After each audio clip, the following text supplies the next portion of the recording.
Hello, everyone, and welcome to yet another amazing and stunning weekly walk. Good afternoon. It is nice to see you all. And today we are going to be exploring the Jacqueline Kennedy Onassis Reservoir with me on today, March 29th of 2023. It is certainly a beautiful day in Central Park. And on this beautiful day, we're going to get to explore the reservoir. There's a lot to get to. There's a lot to see and a lot to talk about. So without further ado, let us get into it. Okay, so we have our Zoom housekeeping as per usual. If you have any questions at all, please use the Q&A feature. And I have Jose and Carla on the back end to answer any inquiries that you have today. We also have the chat feature. Let us know how you're doing and where you're from, as well as the live transcript feature, which you could also turn off at any time. It means that you have subtitles on this presentation. All right. And we know that here at the Conservancy, our mission is to preserve and celebrate Central Park as a sanctuary from the pace and pressures of city life. And no different with this walk, because definitely this is an area where a lot of people go to escape, a lot of people go to find some recreation, and just see some amazing sights. So our map for today is pretty simple, as you can imagine, because we are just simply going around the running track of the reservoir today. So hopefully you guys can follow along and visit the reservoir at some point on your own sometime soon. So as the map said, we are starting at East 90th Street, also known as Engineers Gate, a gate that's so big and grand that I had to stand across the street just to capture the entire thing. But upon closer inspection, we see some beautiful engraving and carvings in Engineers Gate. It's definitely one of the most beautiful gates, in my opinion. I really enjoy it. And I just had to look at some of the detailing, this carving that is dedicated to John Purroy Mitchell. So yeah, very beautiful gate, one of my favorites in all of the park. And as we carefully cross this semi-active street, we make it to the other side where we see some sign of civic display. This is going to be John Purroy Mitchell, who essentially was one of the mayors here in New York City. He was actually the second youngest mayor to ever take office at 34 years old. And he was mayor during the time of 1914 to 1917. Looking very dashing and handsome in his bronze bust right there. He is greeting us before we actually climb up to the reservoir. But first, the most important part of this walk for today, of course, is gonna be the rules. Now, I know rules aren't fun, but they are all there for a reason. We have to keep in mind, we have lots of different people who use Central Park, different needs, different uses. So essentially, to have the best experience in the park, I highly advise that you actually follow all of these rules to make sure that everybody is safe and everybody's comfortable when using any areas in Central Park. Yes, we're about to enter the Stephanie and Fred human running track. You are only supposed to go one way. There's no bikes, no strollers, and no pets. Okay, in order for us to have a great experience, we have to follow all of these beautiful rules here for a reason. Now, all along the running track, which is quite useful, essentially there are little markers telling you how far you've actually gotten around the reservoir. So we're going to be keeping an eye on these markers for the rest of our walk. And here we are greeted with our first view. We're greeted with our first view of this glorious, brilliant reservoir.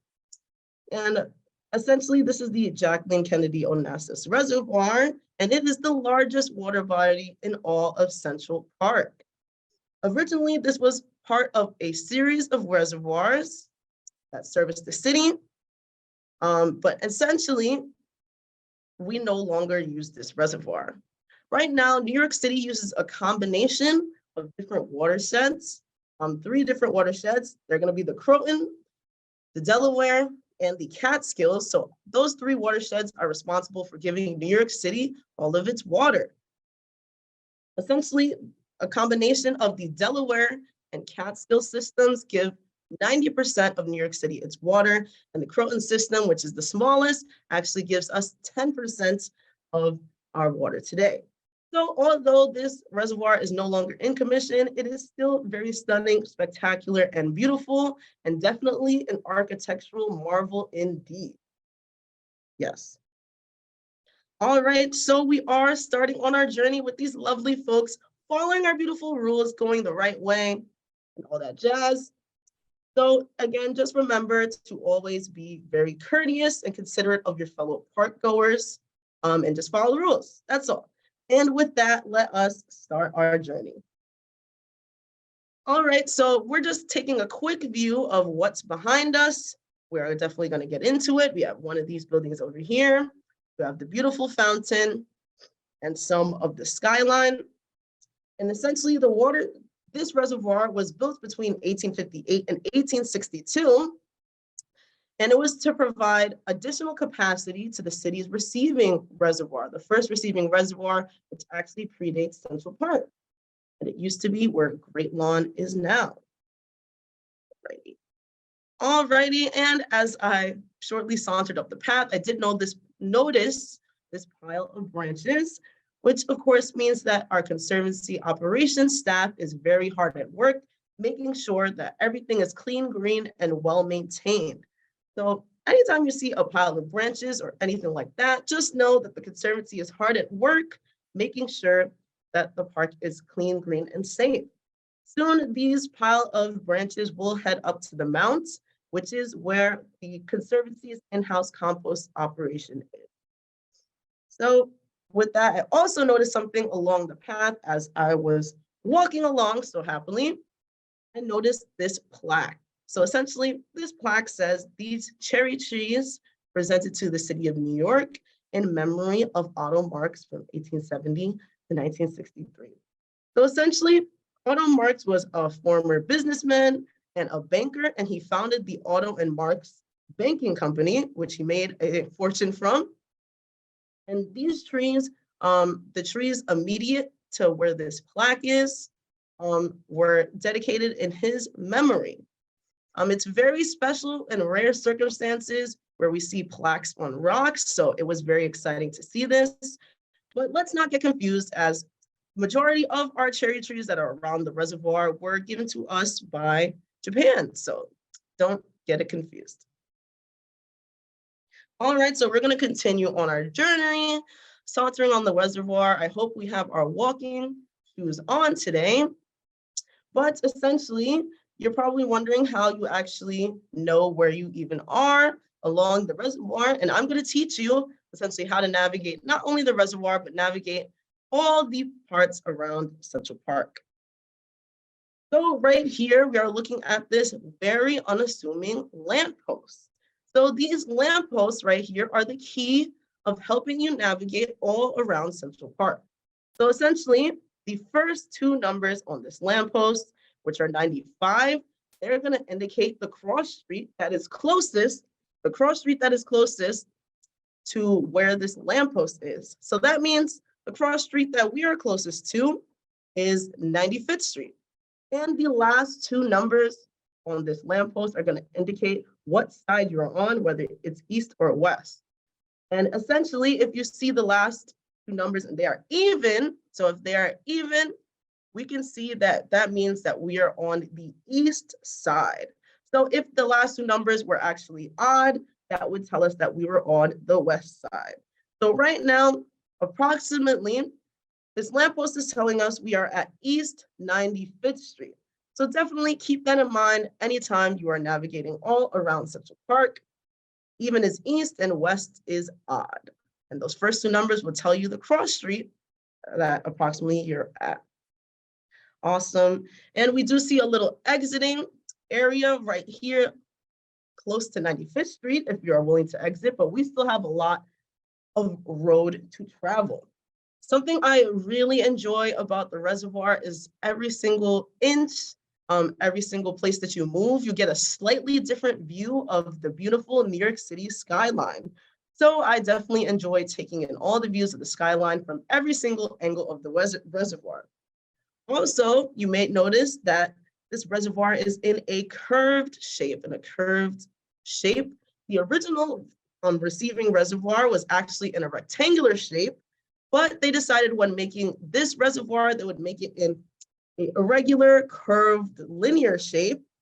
And that was just to make it so that it better harmonizes with the park. And I definitely wouldn't have the design any other way, because all those different curves and bends definitely add some intrigue into the views that you can see all along the reservoir. But don't worry, we're going to be taking in some more views very, very shortly. This marker is letting us know that we've already traveled half a mile. We've got quite a bit of ways to go, a little bit more than a mile to go. All right, again, here is another exit for the reservoir. If you want to stay on the east side of the park, this is where you would exit, because now we are venturing to the west side of the park and the west side of the reservoir.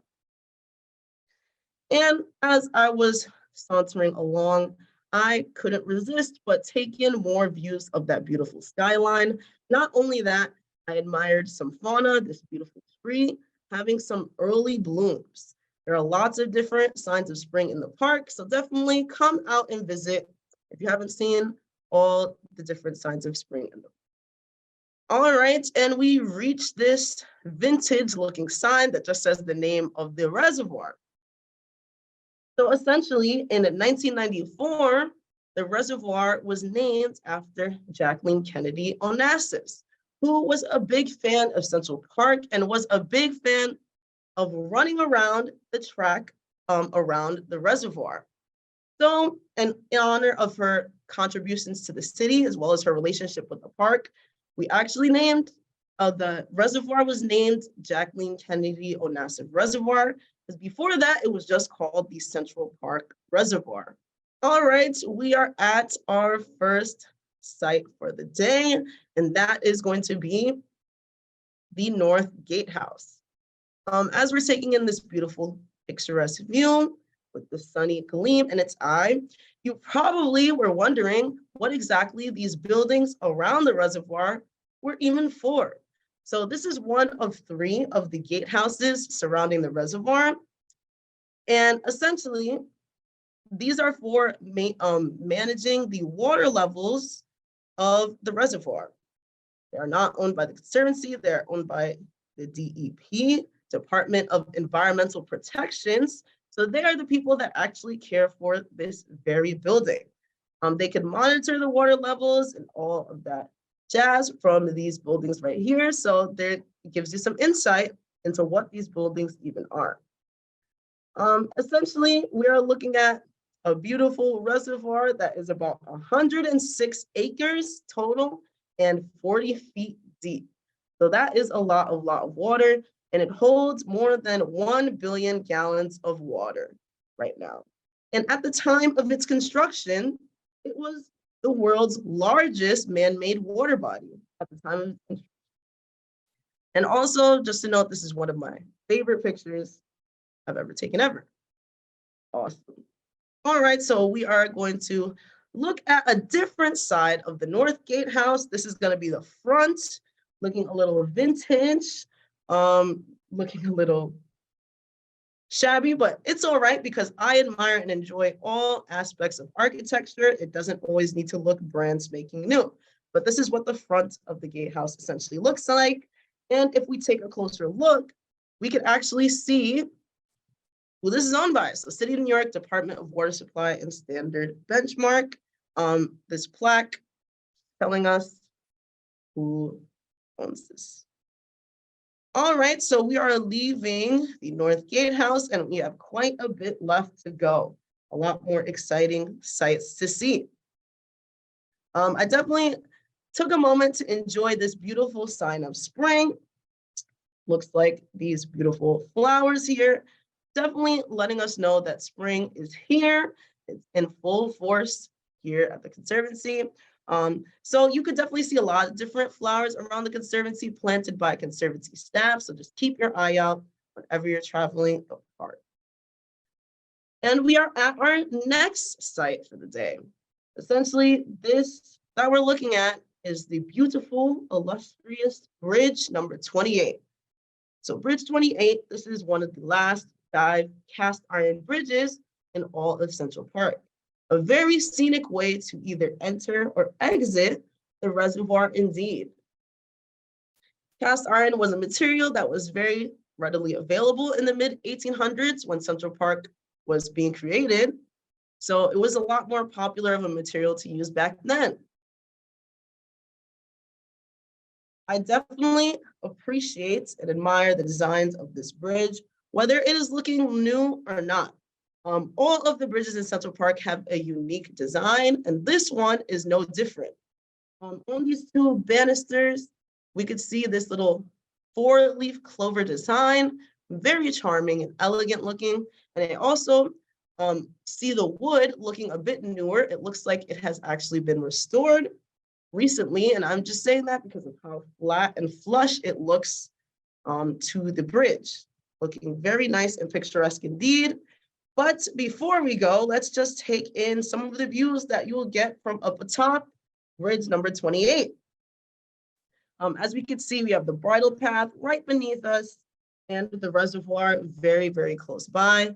Definitely, if you get the chance, take time to appreciate this beautiful architecture on Bridge 28. And with that, we are continuing on our journey of this beautiful, illustrious reservoir, looking at one of the gatehouses we'll get to it. All right, so we are going to continue with our recreation. We're going to continue sauntering down the path in one way. And oh no, it looks like we have a bit of a roadblock. Does that mean that our adventure is over? No, it does not. So essentially, what is going on here at this moment?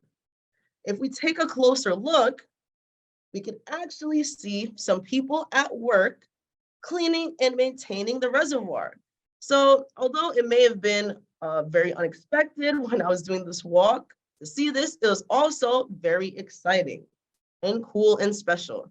If you would like more information on what cleaning the reservoir actually takes and looks like, definitely check out the chat where we have a link to a video that tells you more about this process. First of all, I have to shout out the operations staff as well as the contractors that help us here at the Conservancy, helping us maintain this park, helping us maintain this 850 acres is a huge task and it takes a lot of different hands. So shout out to all the contractors and staff working on the ground to make sure that the park is safe and clean for all of us to enjoy for many generations to come. And I got a little picture of the sign that says the Stephanie and Fred Schumann running track. Shout out to them. And since I was knocked a little bit off path, a little bit off course, I am now on the bridle path, appreciating some early blooms here along the reservoir.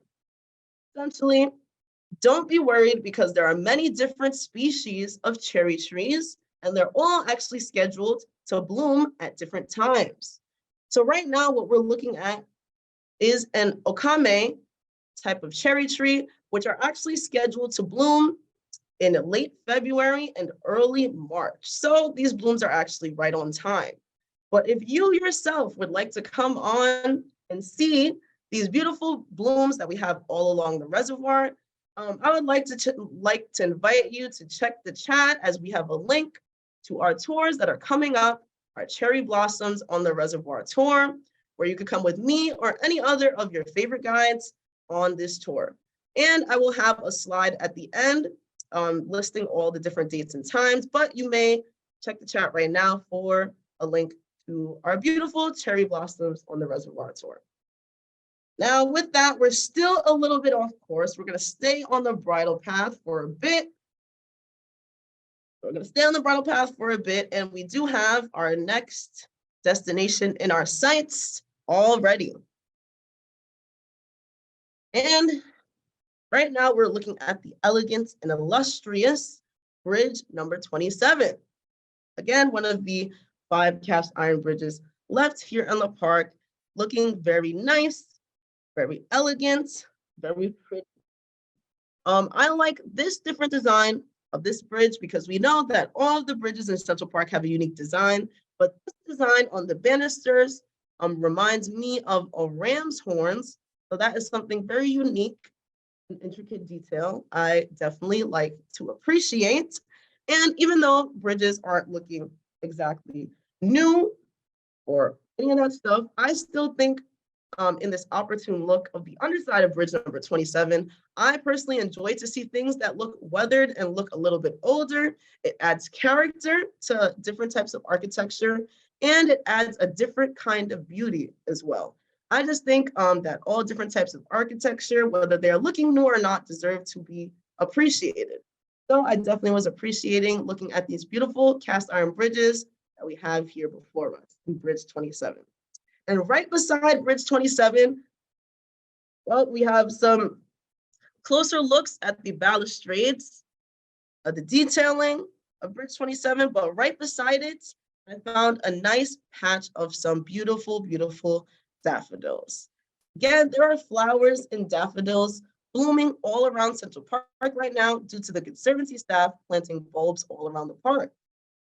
So definitely, when you're not admiring the architecture of the park, take a look at the sides of the road, take a look at the sides of the lawns for different types of flowers and wildflowers blooming all around the park right now. They definitely make me happy to see and encounter them. But it looks as though we are finally back on track. We're going to be back on track on the Fred and Sherman running track of the reservoir. And we're just saying goodbye to our friendly workers, making sure the reservoir is all nice and clean for us. And now we have a beautiful look at this nice, nice marvel, the fountain. So the fountain was originally only turned on during special occasions. Looking very picturesque as we're viewing the east side of Manhattan right now.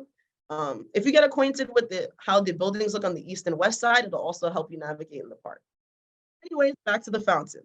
So the fountain only at first used to be turned on for special occasions, but ever since 2009, when the Conservancy restored this beautiful fountain that was originally installed in 1917 to celebrate the completion of the Ashokan Reservoir, which is still working today, essentially, they dedicated this fountain in celebration of the Ashokan Reservoir and dedication to the first water tunnel. So definitely check out the fountain when you can. Take another trip to Central Park. And upon closer inspection, I noticed some visitors there. Some visitors from afar who look like some unassuming waterfowl from a distance.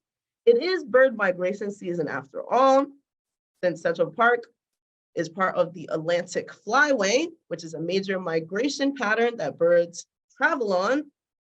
Let's see exactly who these visitors are. Okay, so now upon closer inspection, I could tell that these are actually not waterfowl. So what we're looking at is some American coots.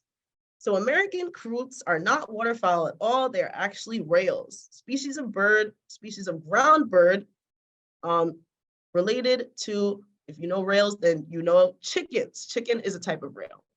So essentially, they're a species of ground bird, and they're characterized by these gray, black, and white patterns. There's gray, black feathers, and a white beak. Flat, short, and white beak. Much shorter than ducks, I definitely noticed as well. And if we look even closer, we could see that because they are rails, they have non-webbed feet. So these beautiful pictures that I took are very great and beautiful, but we have a more professional look at what an American coot actually looks like. Again, with their patterns of feathers, the grayish and black feathers here, along with their yellow, long, lobed feet. So these lobed feet are different from ducks because they're lobed and not webbed, which actually means that they're not very strong swimmers at all. The American coot is normally found in northern US and southern Canada. It's actually a very common bird to the point where certain areas make American coots or deem them as pests. Essentially, they like to congregate or be around lots of large freshwater ponds, lakes, and slow-moving rivers. Slow-moving rivers because, again, they are not the strongest swimmers. So, of course, we have these nice visitors taking a nice visit and look at the reservoir, which is filled with a bunch of fresh water. So make sure the next time you're in Central Park, you just take a look around you and try to observe all the different birds coming through, the birds that live here, the birds that are migrating for just a bit, and just definitely take time to, and yeah, shout out to all the birders out there as well. I'm a very early birder myself, but I enjoyed seeing an American coot here because I have never seen that ever before this day. All right, we are going to be continuing on our journey. Now that we've finished our little birding excursion, let's just take a look at how far we've actually come on our walk today. Okay, so essentially in 1993, this reservoir was officially decommissioned, in part because of concerns about algae contamination, as well as the ongoing expansion of the system. It just meant that this reservoir was no longer necessary to use, which is why it was actually decommissioned in 1993. And we are looking at our last gatehouse for the day. But when we look down, we can see exactly how far we have come. We have went 1.25 miles. Fun fact is that if you go around the reservoir twice, you will be completing a 5K, so 5 kilometers total, if you actually round the reservoir twice. So that's something fun. And we are getting a beautiful look at the South Gatehouse right here, essentially with these beautiful vintage posters dedicated to Department of Environmental Protection Agency, which are the people who actually own and take care of this building.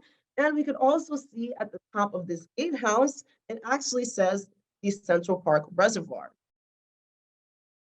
So yep, with a closer look at the South Gatehouse here, and this clock that is no longer in operation, we can see that it says Central Park Reservoir South Gatehouse. Because essentially before 1994, before it was renamed, it was called the Central Park Reservoir. Looking very, very picturesque and scenic and vintage.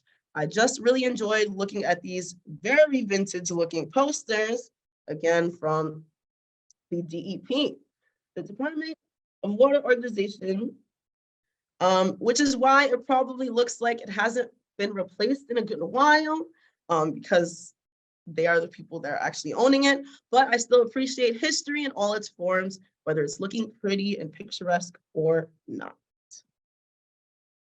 All right, so we are going to be continuing. This is actually the last leg of our journey. I can't believe it. And this is actually the proper way you would exit the reservoir.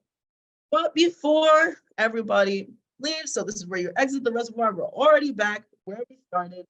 Before you leave, I did see this beautiful squirrel, and essentially he was telling me, have a good day, and I would like all of you to have a good day, and just to remember to never ever feed the wildlife. So do not feed the wildlife, because all of the wildlife in the park actually has everything they need to sustain themselves. So even though our squirrel is saying bye to us, he is also reminding us to not feed. Just one more look at this beautiful, beautiful view of the reservoir. Personally, one of my favorite areas of the park to do recreation, to walk around, to clear my mind, So definitely check out the reservoir when you can. And do not forget to check out the chat. Check out the links in the chat for our beautiful cherry blossoms on the reservoir tour. I would love to have you. I would love to see you and talk and geek out about all the beautiful cherry blossoms that we have all along the reservoir. So definitely, thank you so much for coming on yet another beautiful program, another weekly walk with us. And definitely, here at the Conservancy, we would like for you to stay safe and be well.